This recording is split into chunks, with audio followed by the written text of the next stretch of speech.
जय हिंद, जय संपूर्ण क्रांति, जय सुभाष, जय प्रकाश। आज एक विशेष घटना कांझावाला को लेकर के हुई है दिल्ली में। तो घटना तो हालांकि 31 दिसंबर की रात को है, लेकिन आज चर्चा में बहुत रही, क्योंकि जिस लड़की का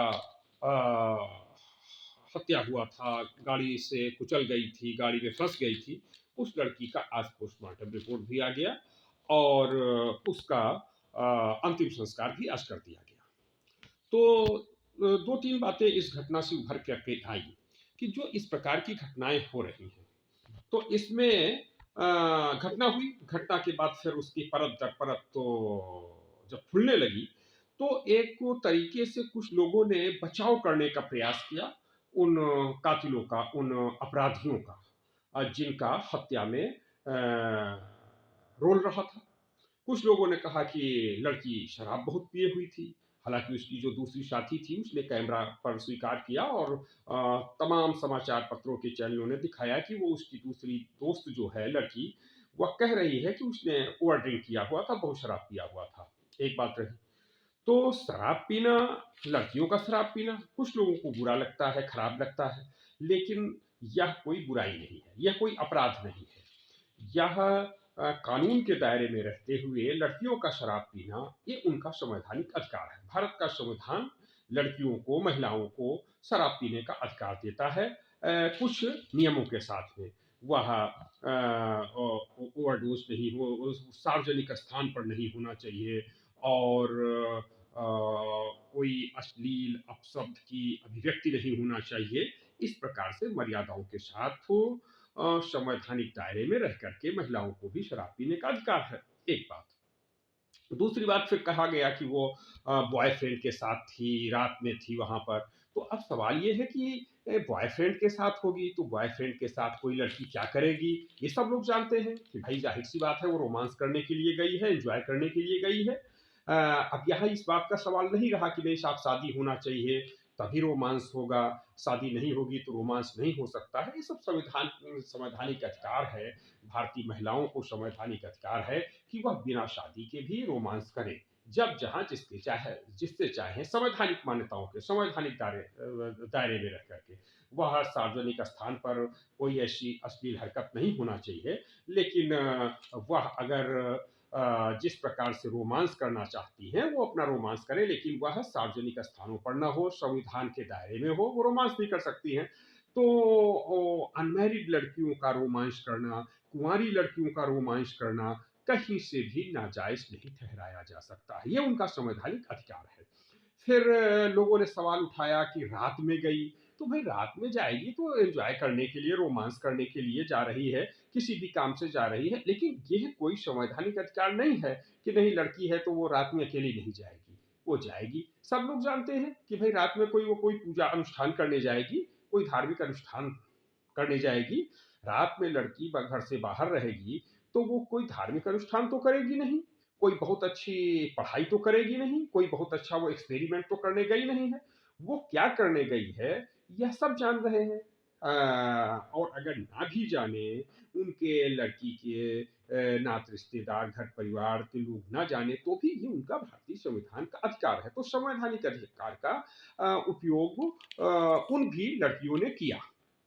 अब इससे एक बात ये आई कि जिस प्रकार से होटल में कारोबार हो रहा है, तो अवैध होटल, जिस प्रकार से उसके कुछ नियम हैं कि एक तो होटल निर्माण में तमाम बातों की विसंगति होती है कि अपेक्षा की जाती है कि वह तमाम प्रकार के जैसे एनओसी हो, जहाँ जहाँ से एनओसी लेना है, जब जांच होती है। अभी लखनऊ के कई होटलों की बात हुई, जब उसमें दुर्घटनाएं हुई, कई लोग उसमें मारे गए, और उसमें आग नियंत्रण के कोई उपकरण नहीं थे, आग रोधी उपकरण नहीं थे, आगजनी की घटनाएं हुई और लोग मारे गए।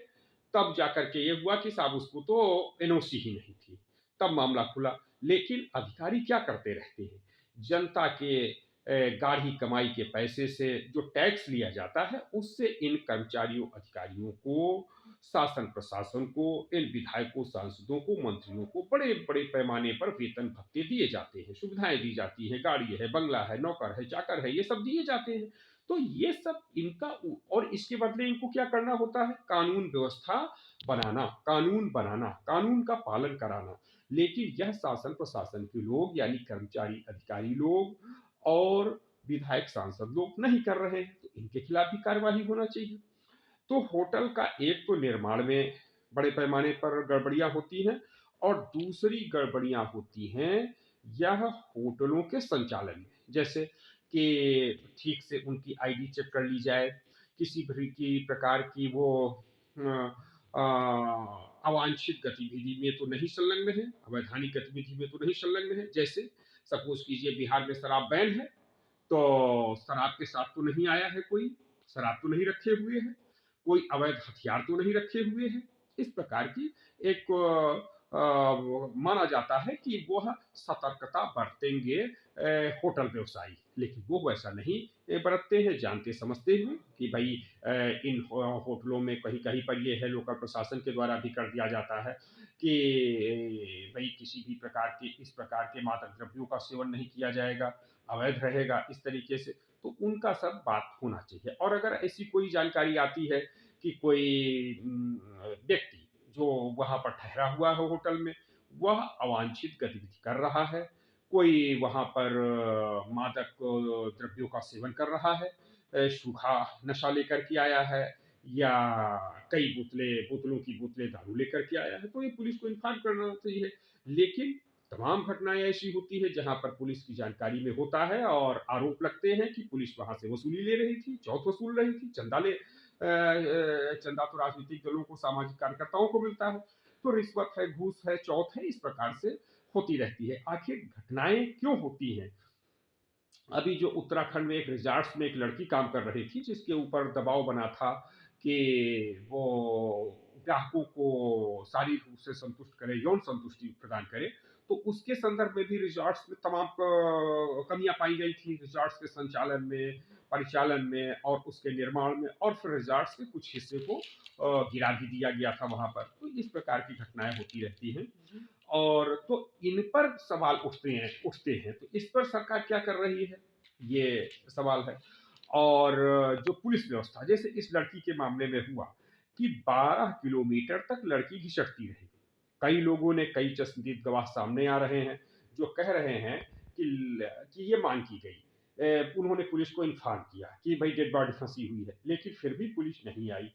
या फिर 12 किलोमीटर तक लड़की घिसटती रही, क्या करती रही पुलिस? क्या 12 किलोमीटर के अंदर कोई उसका वॉचमैन नहीं रहा, कोई पुलिस का व्यक्ति नहीं रहा जो ये देख रहा हो कि गाड़ी कैसे जा रही है, किस प्रकार से है उसको रोका जाए, कार्यवाही की जाए? तो ये चंद सवाल पुलिस प्रशासन पर उठ रहे हैं, दिल्ली सरकार की कानून व्यवस्था पर उठ रहे हैं। और चूंकि इस प्रकार की घटनाएं आए दिन भारत के विभिन्न हिस्सों में होती रहती हैं, तो इस प्रकार की घटनाएं केवल ये नहीं है कि ये साफ दिल्ली में ही हो गया, प्रदेश के अन्य हिस्सों में भी होती रहती है, देश के अन्य हिस्सों में भी होती रहती हैं। तो इन सब घटनाओं के लिए जो भी अधिकारी कर्मचारी जिम्मेदार हैं, उनके खिलाफ सख्त कार्यवाही होना चाहिए और उनकी धन से जो अपव्यय हो रहा उसकी वसूली भी होना चाहिए। एक दूसरा प्रकरण आया है, वो हल्द्वानी का प्रकरण है। तो हल्द्वानी में रेलवे की जमीन थी, तो रेलवे की जमीन पर लोगों ने मकान बना लिया और बिजली का कनेक्शन, पानी का कनेक्शन, वहां पर मंदिर भी बन गए, शिवालय भी बन गए, मस्जिदें भी बन गई और जो मदरसे भी बन गए। अब सवाल ये है कि जो संबंधित विभागों ने वहां पर क्यों लगवाने दिया, तो उन विभागों पर भी कार्यवाही होना चाहिए। उस समय कौन अधिकारी रहे हैं, उनके खिलाफ कार्यवाही होना चाहिए। और उस जो धन लग रहा है, अपव्यय हो रहा, उस धन की प्रतिपूर्ति उन अधिकारियों के द्वारा होनी चाहिए। लेकिन अब ऐसा नहीं हो रहा, केवल जनता को परेशान किया जा रहा कि आप घर खाली कर दीजिए, लाउड स्पीकरों से आवाजें प्रशासन कर रहा कि घर खाली कीजिए जल्दी से। तो जनता के भी घर खाली करवाए जाए, चूंकि अगर रेलवे की जमीन है तो जनता को घर खाली कराना चाहिए। बिल्कुल जो है, किसी को जो है अतिक्रमण का अधिकार नहीं होना चाहिए, अवैध अतिक्रमण का अधिकार किसी भी कीमत पे नहीं होना चाहिए। तो अतिक्रमण भी हटना चाहिए और जो उसके लिए जिम्मेदार अधिकारी है, कर्मचारी हैं, उनके खिलाफ भी सख्त से सख्त कार्यवाही होना चाहिए और वसी उनसे वसूली होना चाहिए। तभी जाकर के ये स्थिति बन सकेगी। इस देश में हजारों की तादाद में ऐसी जमीनें हैं जहाँ पर कि अधिकारी जान रहे हैं, समझ रहे हैं, लेकिन कुछ पैसा दे दीजिए, तो बिजली का भी कनेक्शन मिल जाएगा, पानी का भी कनेक्शन मिल जाएगा। तो और हर प्रकार का जिस प्रकार से जैसे विद्यालय का जो है कैसे मान्यता मिल गई, तो उन्होंने अधिकारियों को पैसा दिया। अब जिन अधिकारियों ने पैसा लिया, भ्रष्टाचार किया, कदाचार किया, तो कैसे उनको लाइसेंस परमिट मिल गया, कैसे मान्यता मिल गई? ये ऐसे चंद सवाल हैं जो कानून व्यवस्था पर सवाल उठा रहे हैं। भारत की सरकारों पर सवाल उठा रहे हैं, भारत के शासन प्रशासन पर सवाल उठा रहे हैं। तो इन सब के खिलाफ कार्यवाही के लिए जनता को, आपको आगे आना होगा, हमको आगे आना होगा। और यही है भारत रत्न लोकनायक जयप्रकाश नारायण की संपूर्ण क्रांति। यही था नेताजी सुभाष चंद्र बोस का सपना कि जनता निकले अपने अधिकारों के लिए। और जयप्रकाश जी कहते थे कि जनता अगर सड़कें सूनी होंगी तो फिर लोकतंत्र के लिए खतरा होगा। तो इसी के साथ आपको जय हिंद, धन्यवाद।